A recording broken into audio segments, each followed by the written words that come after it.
Hi, everyone. Thanks for tuning in. You're listening to the Daily Apple Clinic podcast, The Truth About Health. My name is Paul Reynolds. My wife and I have an independent primary care practice in Denver, Colorado. We are nurse practitioners, having worked in a variety of healthcare settings over the past 20 years, and we have a deep desire to make healthcare better. Our goal here is to ask difficult questions and challenge the conventional thinking that currently exists in the healthcare space. And we especially hope to help all of our listeners think about their health and live better. We try to have fun too. Please check out the show notes below to find useful links and information about our guests. You can find us on the main social media channels, and you can always check us out at www.dailyappledpc.com or give us a call anytime. Here's what's in store on today's podcast. For the amount of, for the growing, plant growing skills that I have, it's amazing how many books I read, and yet I don't know how to grow plants that well. But anyway, I had read this, and so I started growing it. I put the seed. I got maybe 5 plants out of it. And of that, when I transplanted, I think only 1 survived. But I have divided it multiple times now, and they divide very easily.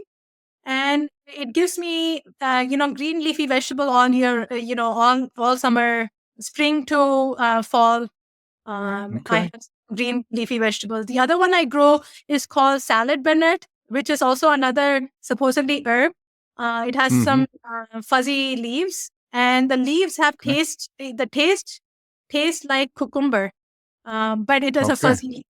And it's supposed to be annual, but it self-seeds, so I never actually have to grow it again. I put it once, and it has kept coming like a weed. And that grows very well here. And then the third one that grows very well here is salad burnet, and that comes every year too. So I have three green leafy vegetables that grows by itself. And then, of course, you have been here, so rhubarb grows very well here. So those things. And, most people think of rhubarb as only something that can be eaten as a dessert. But in a lot of other cultures, they actually eat it in soup. So it gives a little tart flavor, but you have to be very, you can't cook it very much because it turns into syrup. Okay. Yeah. Yeah, I think if people would just start a garden and try those foods direct from the garden, they would never turn back. The flavor, the way you feel, and then of course, as you've talked about, just the ability to know what you're really eating. I think that's the way we were meant to live, honestly. Right. And we have that ability now. You can go find those seeds. You can study, learn about different things, and it's just very available. I think we just don't want to invest in the time the way you've talked about. It's a convenience issue. People want to grab that thing that looks good, sounds good, tastes good, and we are primed to crave sugar, salt, and fat. That's just how our human body works, and we aren't being rational about realizing what things are going to be much better for us over the long haul, especially. Right. And I think some of it is also a lack of, education on these parts. I have found these things because I have interest in them. But this should be part of everybody's vocabulary, right? It should not be something that is only part of some people who have some interest in it and go out of their way to look for these things. I think our schools can do a better job on making us independent in these ways instead of just making us into consumers. It would be much nicer if we learned these things. Our news are filled with, information that we can do nothing about, but these are informations that they can cover, right? That can easily be done, and that would be useful for us. That would be really news instead of having us worry about something that is happening in some other part of the world, which we have no control over. Yeah, I think the people that are selling those products that aren't good for us, but they make a whole lot of money on that, those folks don't want us to realize just how easy it is and how healthy it is and how great our lives can be if we'll just do some very simple things. Right. And in fact, many of the times it would save us money. both short term and long term, and it would actually Right. be easier. Mm, It would be the easier choice, right? right.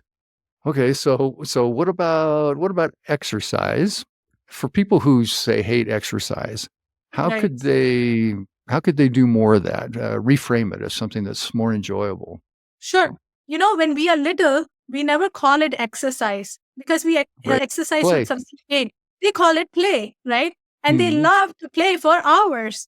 I Mm-hmm. think we just have to reframe those things into play. Mm, Whether it is, exercise is just movement, right? What we call exercise is just movement. And it doesn't matter what kind of right. movement we do. We don't have to have a gym.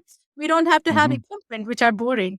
We Mm, can make that as part of the way that we, instead of going out with friends to go eat in a restaurant which serves food that is not good, we can mm, go for a walk. We can spend some time in the park, and we can go for a walk. We can dance, right? We can do a lot of different mm, things. We can play some sports, whether it's mm, basketball or tennis, and they can be a social activity as well as exercise, right? It's a way mm. of how you frame it. Right.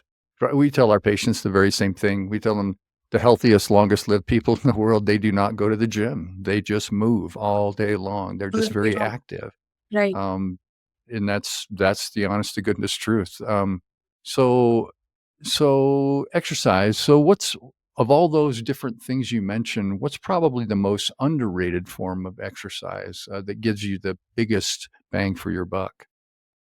I think walking Mm, is a very underrated form of exercise. It really doesn't require mm, you to invest in a lot of things. You don't have to have hmm. special equipments. You don't have to have clothings. Right. Um, eh, and almost anybody who has the ability to walk can walk, Mm, right? You don't right. have to go anywhere for that. So it's a very underrated form of exercise. And if you can do it outside, that's even better. And the reason it's better is you are, like I said, you are part of the environment. And so when you get sunlight, you get the fresh air, it's much more healthier for you than to be in a place that Mm, is, where you have recirculated air, whether it is because you have central air or central heat, or you have, you don't have access to direct sunlight. mm, So they play a big role. Sunlight is right. not Yeah. just for vitamin D, but a lot of other things. It balances our hormones. It balances our circadian rhythm. So a lot of Mm, things are helped when you just go out and spend some time. In fact, even in North Dakota, when it's really cold, unless it's super windy, I try to go mm, out during lunch hour so that I can get that sunlight. Right, I'm mm. bundled up, but some amount of sunlight, some amount of Just fresh air, a I'm little bit, right? Yeah. Okay. So during the warmer months maybe, or even during the winter, do Right. you have a personal workout routine that you do aside from just your lunchtime ventures? Yeah. So, I have started waking up early. I get up at around Mm, 5 o'clock and I do some meditation. I do some mm, yoga, which is a mm, form of meditation with some exercise mixed in with it. mm, I will do some strength training exercises, not a lot, probably for 15 minutes or so, where I do some crunches and some upper body strength training. I have a couple of dumbbells that I have, and I do it with mm, that or with my own body weight. Like, for example, if you do some push ups. So mm, that is my morning. During mm, lunchtime, unless I have a lot of work pending, I will try to go, or if it's too cold, um, uh, I will go out for a walk during lunchtime. And then lately, I've been coming home, and then I go direct before I eat my supper. I go for a run. That's what I do mm, in the winter. I prefer actually running outside. I don't like running indoors because I mm, find it boring and I find myself looking at the clock all the time. And I'm mm. calculating how many times I'm doing that for. Going But around. I, yeah, right. And so, but when I do it outside, I really enjoy going Mm, out, seeing the different scenery, seeing if I can, Mm. if I see a deer today or not. And Mm. all of those make it much more pleasant for me. But in the winter, I Right. don't have the opportunity. I've seen people go running outside in the winter, even in this winter, but I'm not that Yeah. gung-ho. So I just go to the gym and do that. So that's my Right. activity. So, oh, Have you always exercised all your life or no? I think the reasons why I exercise have changed. But I Mm. have exercised at least all my life that I've been in this country. Um, Mm. when I was in India, I didn't call it exercise. I used to love going out and playing with my friends. They were very physical sports. Uh, Mm. to my dismay of my teacher, because I was more interested in playing than I was in studies. Um, but then when I came here, I would go to the gym and whatnot. Yeah, I've been always kind of a little bit interested. When I was younger, it was more for looks. But as Mm. I've gotten older, the reasons have changed. It's Mm. more for whether it's health or even your mental health. It helps you with your mental health quite a bit. So I do it for those reasons now. Right. And that's something you would tell any younger person that if you'll just form these habits when you start out your life, that it will absolutely have a positive impact on you later. Do you feel like it has Oh for yes, you? definitely. I don't Mm. feel like my energy level is any less than it was when I was younger. I can do Mm. all the stuff that I can do that I could do when I was younger. I can more or less do all of those things. So, in Mm. that aspect, yeah, I definitely feel that way. And I also feel that, once you develop certain bad habits, and we all develop certain bad habits, right? Mm. Now, when we realize that it's a bad habit and we want to get rid of it, it takes time for us to get back to zero, and then to convert that into a good habit takes us even longer time. So if we don't get into certain bad habits when we already know certain things are bad, Mm. and we start early, it's much easier. There's also Yeah. more for the buck at that point, rather than if you, Right. yeah, like if you say you start smoking when you're 15 because you think you are invincible, and even though Mm. everybody tells you it's bad, and you start smoking, and at 40 you start developing something, you Mm. try to quit, you can't quit, you try multiple times in say 5 years or 10 years, after a lot of effort you quit. You still have certain damage that you have done to your body, and now you have to Mm. create healthy habits to substitute that. It takes time. So if you don't Right. start it all, it's much easier. Right. So, what's the one thing you would tell a young person, like, this is the key piece, that I really want you to know so you can have a long and healthy life, especially in terms of, exercise? um I would say keep moving, right? Mm. Even if you say you exercise for 1 hour, if the rest of the day you're sitting around doing, with very minimal work, walking around, it's not going to help you as much, right? So Mm. if you can incorporate more movement in your life, I think that would be the best thing. So if you Right. can park, instead of finding, I do this myself also, and I find it very funny. So I'm going to the Mm. gym and I try to find the closest parking spot to park in, to go to the Mhm. gym, to go work out. So if you Right. can, What am I doing here?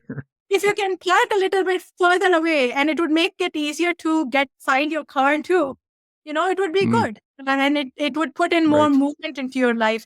Um, for the past few years, I have gotten rid of a lot of the furniture in the house so that I can Mm. more movement that way. So for example, right now I'm Mm. sitting on the floor, because Mhm. extra movement. When you sit on a chair, you work a Mm. certain amount of muscle, but when you sit on the floor, you have to work a lot more of those Right. muscles. Right. And so it makes a difference. And then when you get up, it's basically a squatting position you're doing multiple times a day, right? So Mm. if you can add in more movement any way you can with your ability you have at the point, start Mm. at the point you are at, it's much better for you. Right. Right. And so that way you're balancing your activities, the thing that you want to do with your life, even at your job, you can incorporate these things if you're just mindful about ways to do it. Right, right, right. Hmm. Gotcha. So let's jump into the healthcare industry a little. Why do you think the healthcare industry, which we are part of, often focuses more on treatment than prevention? I think some of it is that the way we are trained. Early I was saying, Mm, um, when I was a resident, I worked 80 hours a week. I think it starts mm, there. We are mhm, supposed to be learning to give health, and what we are teaching our healthcare providers is how not to be healthy, right? mm, Because by any means, any person, uh, even without a degree, would know that working like that, where you're working 40 hours a week, is not healthy. But mm, this is how we train our healthcare provider. I think it starts from the training, right? We right. also um, train ourselves for all the procedures. To be honest, procedures is where the respect is. That's where the Mm, money. right. You would never go to a surgeon and say, I want to get the surgery done, but I don't want to pay you, right? Mm, When you have a person who helps you with your preventative care, you hear that all the time, where people will go mm, directly. They'll say, I want your advice on this, but I don't want to pay you for this. Right. right. I think that also that is a thing that patients have to also think. Where do you whatever you respect is what is going to get more of. So if you're respecting the procedures and whatnot, that's Mm, where people are going to go. That's where they're going to. That's where you're going to see more effort being spent on. So I think that right. makes a big difference. So I think as a society, we also have to start respecting the person who tells Mm, you these things. And it's I think healthcare industry has become a place where um, telling people what they want to hear, not what they should hear, has become mm, something that is valued, right? right. Yeah, So that's right. a Mm, person who tells you these things, you need to eat healthy, you need to do this. It it is almost it the person you are telling to, even though you're doing it out of compassion for them, mm, right? It becomes something that they think is something not worthy of listening to, mm, not something that should be said because it is not what they mm, want to hear. But, if you have a problem, you have to solve the underlying problem. I'll right. always use this analogy, if rain is a problem and you're measuring the rain with a rain gauge, by putting a hole in the rain gauge, you didn't solve the problem. But Mm, most problems that we solve in the healthcare industry is just that, right? If you have diabetes, right. it's a lifestyle problem. But we Mhm, solve that lifestyle problem with medications and whatnot, which is mm, just it is only affecting you're controlling the hemoglobin A1C, which may help certain aspects of your health. But you know right. that, being in the healthcare industry, you already know that even if your hemoglobin A1C is controlled with medication, if you didn't do the lifestyle changes, you're still going to have the macrovascular and microvascular disease. And it's not at the Mm, same level as a person who does not have diabetes, right? right. Of So course. I Well, I think, say of course. Yeah, right. not everybody knows that.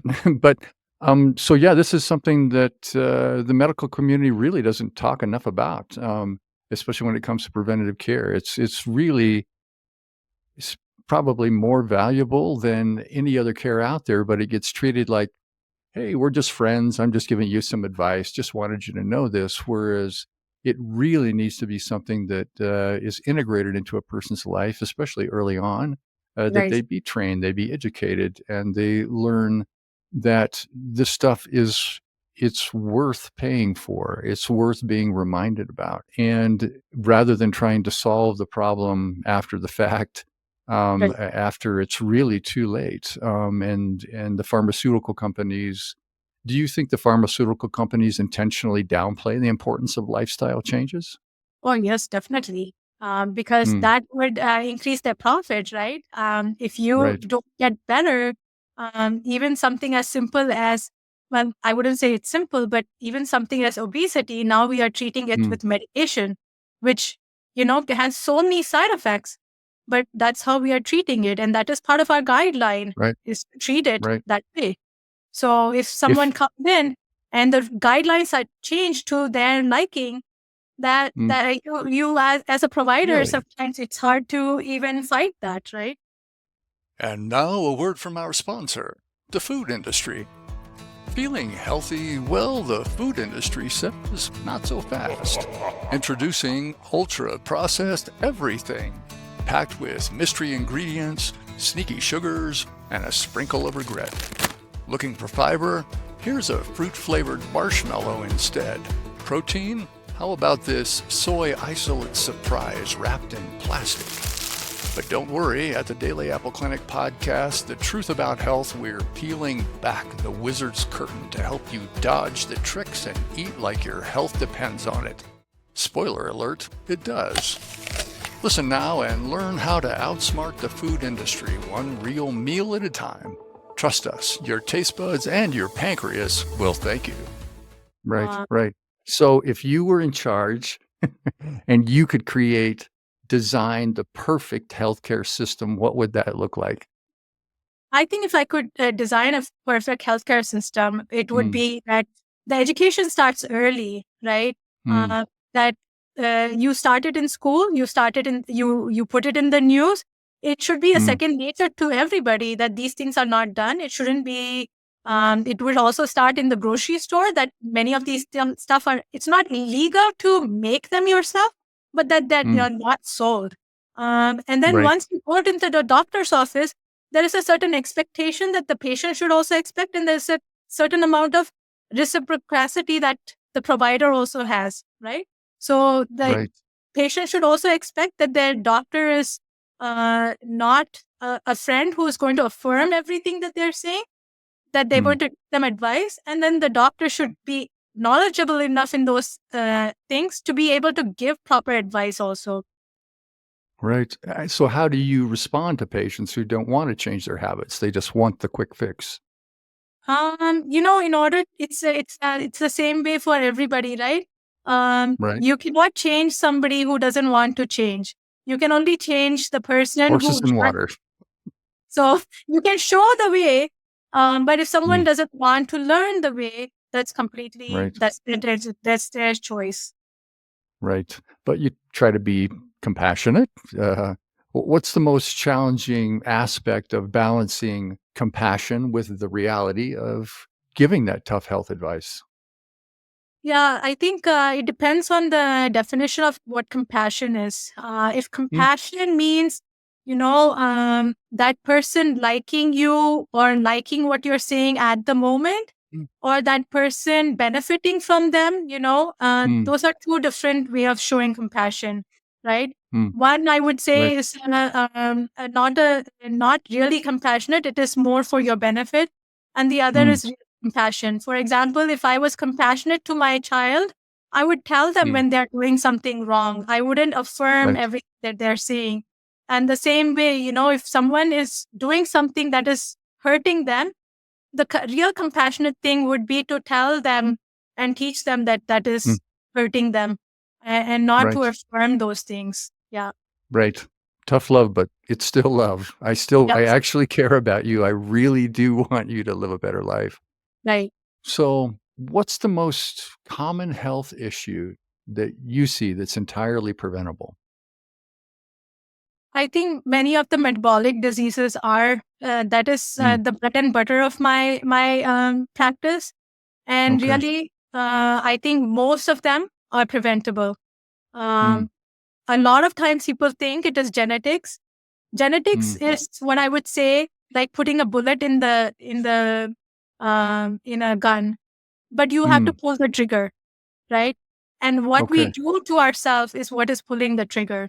And so, yes, genetics makes certain things more or less likely, but it does not make us have it. For example, even if one has a BRCA gene mutation that can increase your risk of breast cancer, that doesn't mean that they will get breast cancer. It just increases their risk. Given the right environmental factor, then you will get breast cancer. You're more likely than a person who doesn't have the BRCA gene mutation. The same way, Right. the lifestyle changes are the trigger that we are pulling. And actually, Mm. there is a thing called epigenetics. I'm not sure if you've heard Hmm. about that, but Oh, sure. depending Yeah. on what you eat, right, Mm. it affects the Can future change. generation. It Mm. changes your turns on and off genes, and then it affects not only you, but also your future generation. So, for example, sometimes Right. people ask, what about this child? And they were born with this disease. Yes, because Hmm. what your parents or your grandparents ate increases the chance that they will have those diseases. So it's Right. very important that those things are, discussed. And I'm not sure if a lot of people understand that part.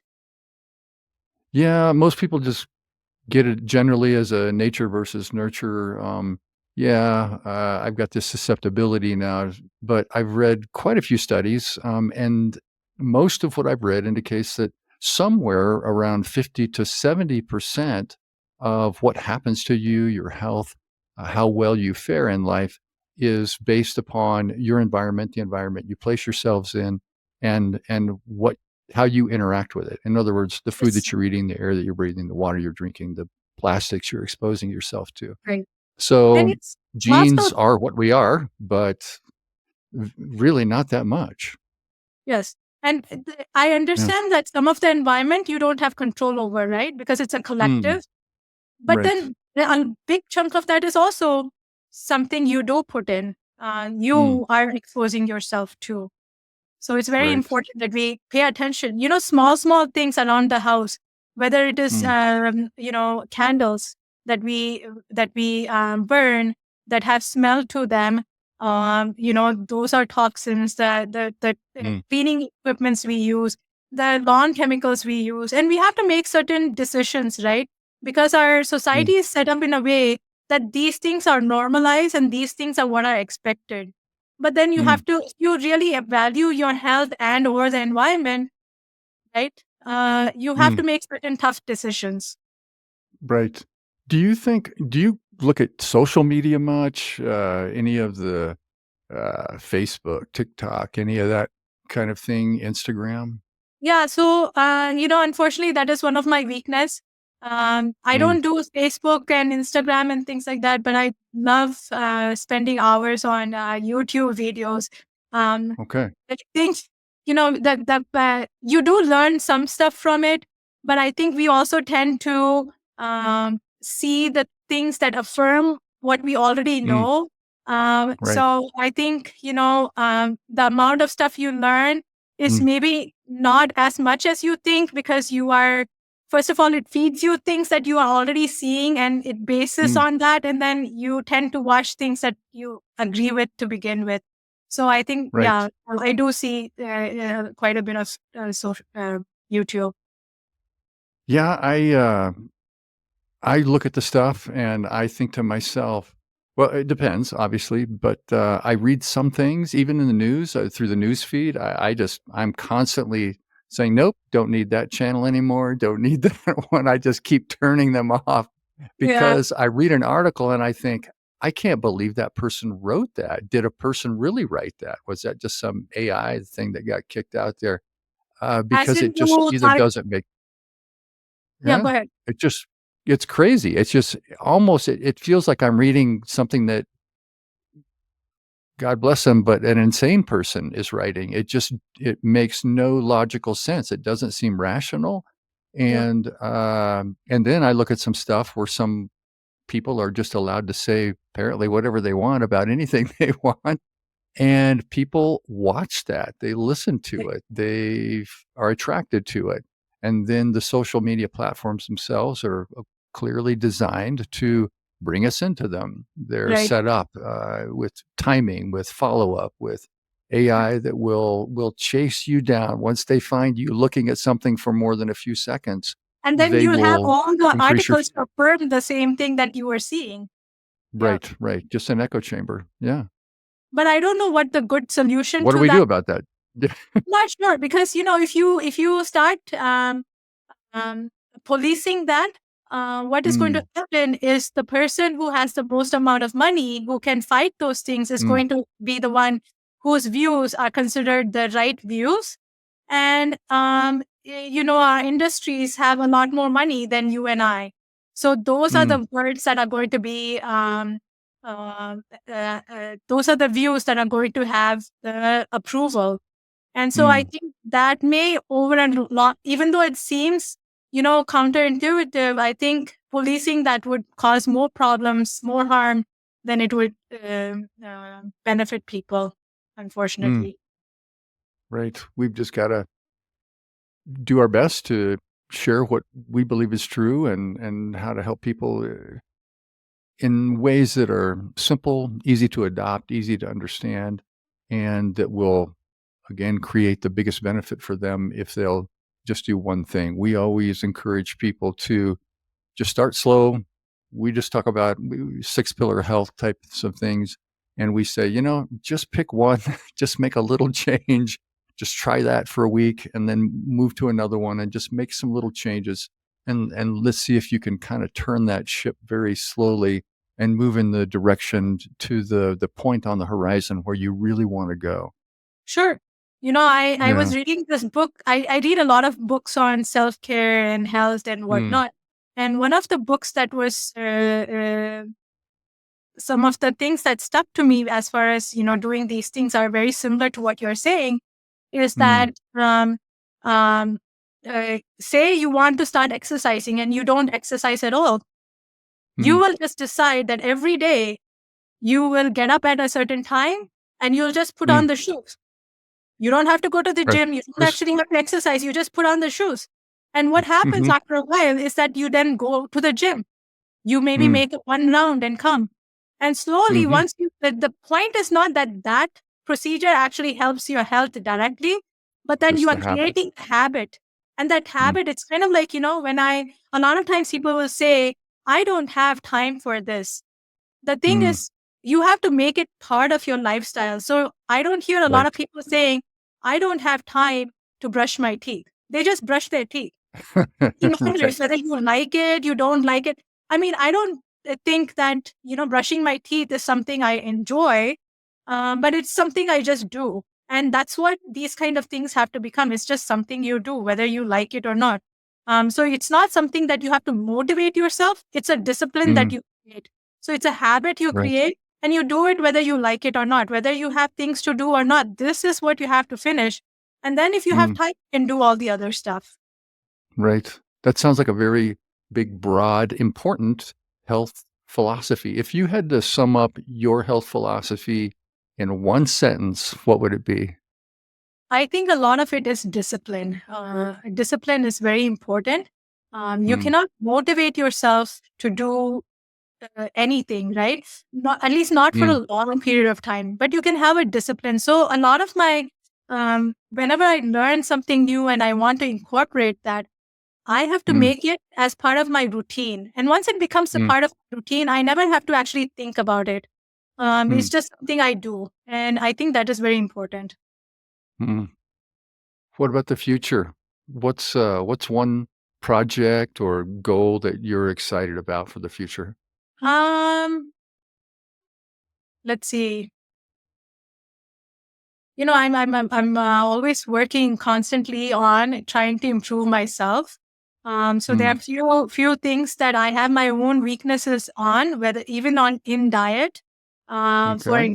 example, uh, I can eat very healthy most of the time, but then I will go berserk on certain days, maybe once a month or once in, a couple of months.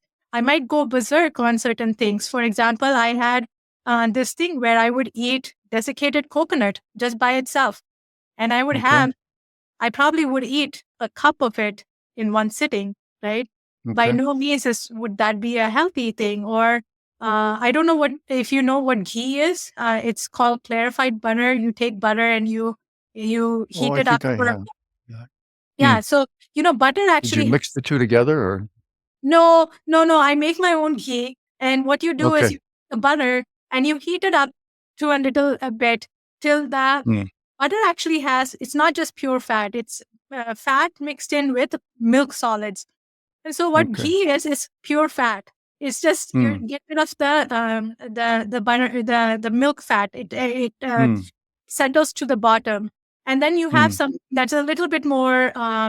It's pure saturated fat, but it is more. It doesn't oxidize as fast as other types of fat, say like canola Mm. oil, and Mm. it tastes very good. It's good in small quantities, but the Like problem how big is of a quantity? Like yes. So an about ounce, a so like teaspoon? say you I are don't know. eating for me if I'm eating rice and beans, putting a Mm. teaspoon or half a teaspoon is healthy. But Mm. sometimes, especially in North Dakota, whether it solidifies because it's saturated fat, I can eat spoonful of it, and I will eat 7-8 spoons at a time, and that definitely is Mm. not healthy. Same thing with nuts. Mm. Nuts is healthy in small amount. I can eat quite a bit of it. I don't do this all the time, but Mm. um, in spurts, I will do that. So I Right. have given up the coconut. I no longer, even if it's in front of me, I won't just eat it Mm. like that. But the other two, which is the Mm. nuts and the ghee, I still have problems with. And so I uh, I have to go through stages where I take it out of my home so that Mm. I have access to it. And then I will slowly bring it in. I don't think it's something that I should completely avoid because I don't think it's necessarily unhealthy. But Right. quantity and the way that I eat it, sometimes I think it is not healthy. So those are some of the Right. things I work on. And I constantly work on things, that are environmentally better. Right. No matter how much changes we make, they are never, you can strive for perfection, but to get to perfection is very hard, especially Mm. in a society that is not meant for that. So Mm. always, you learn new things and you make new, you try out few things, right? So Right. those are something I constantly do. Mm. Yeah, I'm not sure if your version of berserk would be everyone else's version. I think you're pretty tame in terms of giving yourself little special treat here and there. There's folks that'll eat an entire tray of chocolates, which your combination sounds a little like chocolate, sugar and fat kind of thing. But that's just your version of it. You take a few bites of it. I mean, there are people and they'll put a tablespoon of butter on their toast every single morning. So, eh, you know, uh, y- so just to throw that out there, I Yeah, think yeah, you're yeah. doing No, okay. Your body has the cravings it has. It knows what it wants and it needs, and it's just talking to you a little bit. right, right. I think sometimes we Yeah, also yeah. make those habits, we make those Right. habits Of course. yeah. For example, I Mm, used to eat chocolates once a month, thinking, oh, that's okay. what my body craves. But then, Mm. it made it into a habit that every month I would want that. But it wasn't actually craving. Yeah. It was something I created in my own. It's a habit that I created. So those are Right. things. Right. It's not that you have to be perfect, but you have to Mm, be controlled. You have to control your senses. You have to know right. when to stop and when not to stop. And Mm, I think that's right. important. Yeah. Right. Right. It's that self-discipline piece you were talking about. Like, just wait a minute, let's be mindful about what's happening here and what I'm really craving and what my body really needs. And if this isn't what it is, let's not do that. Right. There's no perfect us, no perfect people, no perfect healthcare. We'd like it to be better. If you could make just one wish for the Mhm. future of healthcare, what would that be? I think the biggest wish I would have is I wish we would have a better food system. I think that is the most Mm, important thing. Without a good food system, I think everything else is just a moot point. So I wish right. that would be the one thing that would improve. Yeah. Mm, A lot of okay. times we are very reactive. Oh, sorry. We are very reactive to our things. Mm, So if we proactively, for example, certain chemicals are allowed into our food system and they are mm, considered innocent until proven guilty. Whereas in other Mm. countries, certain chemicals that come in are considered guilty until proven innocent. I wish we would go into Mm. that aspect, because that would Mm. mean that it's a matter of what we prioritize, profit versus food Mm. or health. Mm. So I wish that is one big thing that I wish that would change. Right. So if you had one final message that you would leave with our listeners today, what would that be?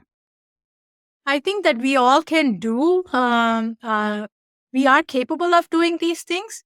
We have the Mm. time to do it. We have to have the want and the discipline to do it. So Mm. it's easily doable if we put our mind to it. Mm. Agreed. Yep. We all have that ability. We have that personal power, personal authority. We can do whatever we choose to do. Well, it's been wonderful seeing you again. Thank you so much for being on the show. If there's anything we can ever do for you, please give us a call. Let us know. We'd Yeah. be honored to help you with anything you're working on. Thank you so much, Paul. This is very nice. Thank you. Thanks again, everyone, for tuning in to the Daily Apple Clinic podcast, The Truth About Health. Please click the share link to make our content available to friends and family, and don't forget to click the subscribe button so you'll get new episodes delivered directly to you as soon as we release them. As always, your comments are welcome. Please do your best to be kind and include ideas that will help everyone as they think about their health. You can always find us through our website, www.dailyappledpc.com. Give us a call anytime if we can answer questions or be of assistance. Here's a short clip to give you a taste of what's in store on next week's podcast. You are not broken. You are not less than. You are powerful beyond measure. You are not alone. You are capable of more than you know, and the world needs you, not some smaller, quieter, more acceptable version of you, but the real you. Take good care and see you next week.